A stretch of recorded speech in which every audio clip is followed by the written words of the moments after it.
தேவனுடைய ஆசீர்வதிக்கப்பட்ட பிள்ளைகளாக இந்த காலங்களிலே நம்ம லெந்து காலமாக அனுசரிக்கின்றோம். இது ஒரு பயணம். இந்த பயணத்துக்குள்ளாக நாங்கள் போகும்பொழுதும் கூட நம்முடைய சிந்தையை கர்த்தருக்கு நேராக நம்முடைய சுயத்தை மாற்றி பார்க்கிற ஒரு காலமாக இருக்கிறது.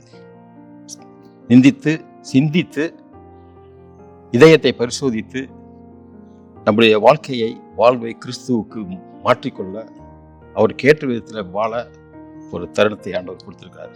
எதை குறித்து நாம் சிந்திக்க வேண்டும், எப்படியாக மாற்றிக்கொள்ள வேண்டும் என்று சொல்லி ஒரு பகுதிக்குள்ளாக நாம் கடந்து வரோம். ஒரு மலைப்பிரசங்கத்தை நம்ம பார்க்கும்பொழுது மத்திய 5வது அதிகாரத்தில் வசனம் 3 துவங்கி 12 வரலாம் பார்த்தோம்னா, அந்த பகுதியில் ஆண்டவராகிய தேவன் தன்னுடைய ஜனங்களுக்கு கொடுத்திருக்கிற சில ஒழுங்கு இருக்கிறது.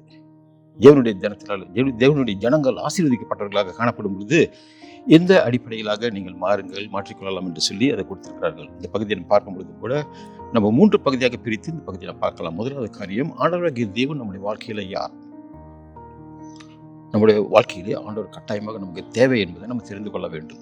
அந்த பகுதிக்குள்ளாக நம்ம வரும்பொழுதும் கூட ஆவியல் எளிமையுற்றவர்கள், அதனால் நம்மளால எதுவுமே செய்ய முடியாது, எல்லாவற்றிற்கும் தேவனுக்கு முதலிடம் கொடுக்க வேண்டும் என்று சொல்லி அந்த பகுதியில் பார்க்குறோம். வசனம் 4 நம்ம பார்க்குறோம், துயரப்படுகிறவர்கள், நம்முடைய உடைந்த நிலை, கர்த்தர் நமக்கு தேவை என்பதை நம்ம தெரிந்து கொண்டவர்களாக பாவிகள் என்று உணர்ந்து அவருடைய சமூகத்துக்கு முன்பாக துயரப்பட்டு போகும்போது நம்முடைய சுயநிலை என்பதை நாம் தெரிந்து கொள்ள வேண்டும். அது மாத்திரமில்லாமல் 3வது காரியமாக 5வது வருஷத்தில் நம்ம பார்க்கின்றோம், சாந்த குணம் உள்ளவர்கள். என்னுடைய பலத்தினால் எல்லாவற்றையும் சாதிக்க முடியாது, எனக்கு கர்த்தருடைய பலம் வேண்டும், அவரோட ஒத்தாசை வேண்டும் என்று சொல்லி என்னுடைய வழிநடத்துக்கு மாறாக கர்த்தருக்கு இடம் கொடுத்து கர்த்தருடைய பிரகாரங்களை நான் நிலைத்திருக்கிறது குறித்து இந்த பகுதி காட்டுகிறது. சாந்தம் உள்ளவர்களாக சாதிக்க நாம் கர்த்தருடைய பிரகாரங்களிலே ஒருமனப்படுகிறது. 4வது காரியத்தை பார்க்கிறோம், நீதியின் மேல் பசித்தாகம் இருக்கிறது. நம்ம வாழ்க்கையில் நம்ம எதிர்பார்த்து கொண்டிருக்கிற காரியம் கர்த்தருடைய சமூகத்திலே கர்த்தருடைய நீதியை நிலைநாட்டுபவர்களாக, அதை விரும்புபவர்களாக நாங்கள் காணப்பட வேண்டும். தனிப்பட்ட விதத்தில் கர்த்தருடைய சமூகத்திலே நம்ம வளர வேண்டும் என்று சொன்ன அந்த இருந்து காலங்களிலே என்னுடைய உள்ளார மனுஷனுக்குள்ளாத தேவைகளை நாம் சீர்படுத்திக் கொள்ள வேண்டும், ஆதாயப்படுத்திக் கொள்ள வேண்டும். சீர்படுத்தின நிலையிலே நாம் கடந்து வரும்பொழுது தான் கர்த்தருடைய பிரகாரங்களிலே அந்த வெளிப்புறமான வாழ்க்கையில் அது எப்படியாக பிரதிபலிக்கிறது என்பதை நம்ம பார்ப்பது ரொம்ப முக்கியமான காரியமாக இருக்கிறது. எளிமை கொண்டவர்களாக இருக்கின்றோம், கர்த்தரை எதிர்பார்த்து கொண்டிருக்கின்றோம், எதையும் நம்மளால் சாதிக்க முடியாது, கர்த்தர் இங்கே தேவை என்று சொல்கிற அதே பக்குவத்தில் தேவையான கர்த்தர் நம்மளை சந்தித்த பிறகு நாம் எப்படியாக அவரை பிரதிபலிக்க வேண்டும். இதிலிருந்து காலங்களிலே அதையே 7வது வசனம் 8வது வசனம் 9வது வசனம் பார்க்கும்போது அழகான விதத்திலே படைப்பிரசங்கத்தில் கர்த்தராகிய தேவன் நமக்கு அந்த போதனையை கொடுத்திருக்கிறார். இரக்கமுள்ள மனம்.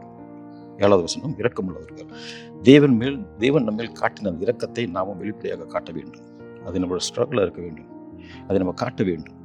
மாறினவர்களாக இந்த காலத்தில் மாற்றப்பட்ட ஜனங்களாக, புதுப்பிக்கப்பட்ட ஜனங்களாக நாம் இருக்கும் பொழுதும் கூட தேவனுடைய தன்மைகளை நாம் வெளிப்படுத்த வேண்டும். அது இரக்கம். 2வது காரியம், இருதயத்தில் சுத்தம் உள்ளவர்கள்.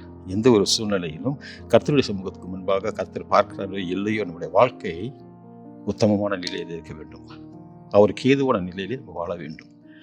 அவங்க பார்க்கவில்லை என்று சொல்லி நமக்கானதை செய்யாதபடிக்கு முழுமையான நிலையிலே கர்த்தருக்கு ஒப்பு கொடுத்த நிலையிலே நாம் கடந்து வருவது மிகவும் அவசியமாக இருக்கிறது. வெளிப்பட வேண்டும் இல்லையா?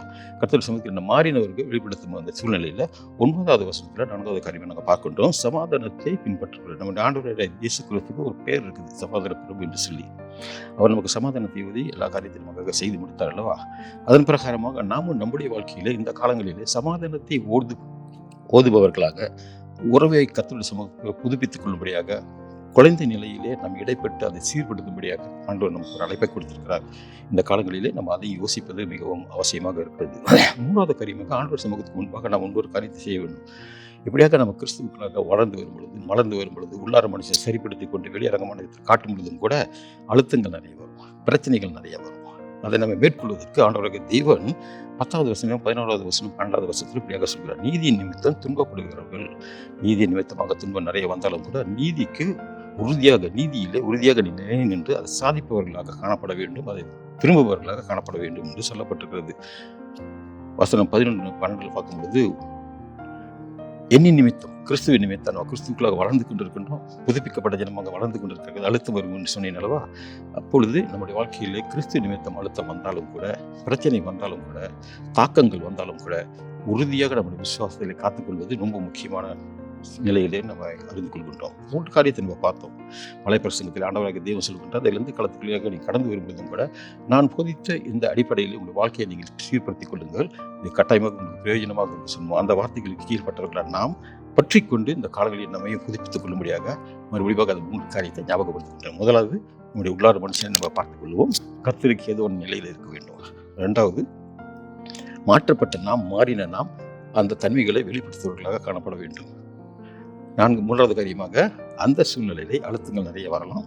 அந்த அழுத்தத்தை மேற்கொள்ளும்படியாக நாம் நிலைத்திருப்பது தான் இந்த காலத்திலே நாம் புதுப்பித்துக் கொள்ள வேண்டிய 3 கட்டாயமான நிலைமைகள். மறுபடியும் நாங்கள் வீட்டில் வாசிச்சு பாருங்க. மத்தேயு சுவிசேஷம் மலைப்பிரசங்கத்தில் 3வது அதிகாரம் 3வது வசனம் துவங்கி 12வது வசனம் நீங்கள் பாருங்க.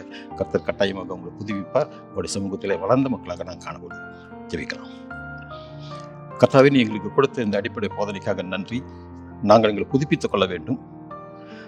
புதுப்பித்துக் கொள்ள வேண்டும் என்றால் நாங்கள் எங்களுடைய உள்ளார மனுஷனை ஏதுவான நிலையிலே மாற்றிக்கொள்ள வேண்டும். அப்பா, மாற்றிக்கொண்ட நாங்கள் மாறினவர்களாக பிறரை மாற்றுவதற்கு ஏதுவான நிலையிலே அவர்களை வழி நடத்த வேண்டும். அப்பா, இந்த நிலையில் நாங்கள் விசுவாசத்தில் உறுதி கொண்டவர்களாக வளர்ந்து வரும்பொழுதும் கூட அழுத்தங்கள் நிறைய வரும். அந்த அழுத்தத்தை மேற்கொண்டு உறுதியாக விசுவாசத்தில் நிற்க வேண்டும். அந்த தன்மைகளை இந்த காலங்களிலே கர்த்தாவே எங்களுக்கு நீ போதிக்க வேண்டும் என்று ஜெபிக்கின்றேன். அந்த ஆழமாக எங்களுடைய இதயத்தை தங்கி அதன் பிரகாரமாக நாங்கள் ஜீவிக்க எங்களுக்கு உடைய கிருபையை பாராட்டு.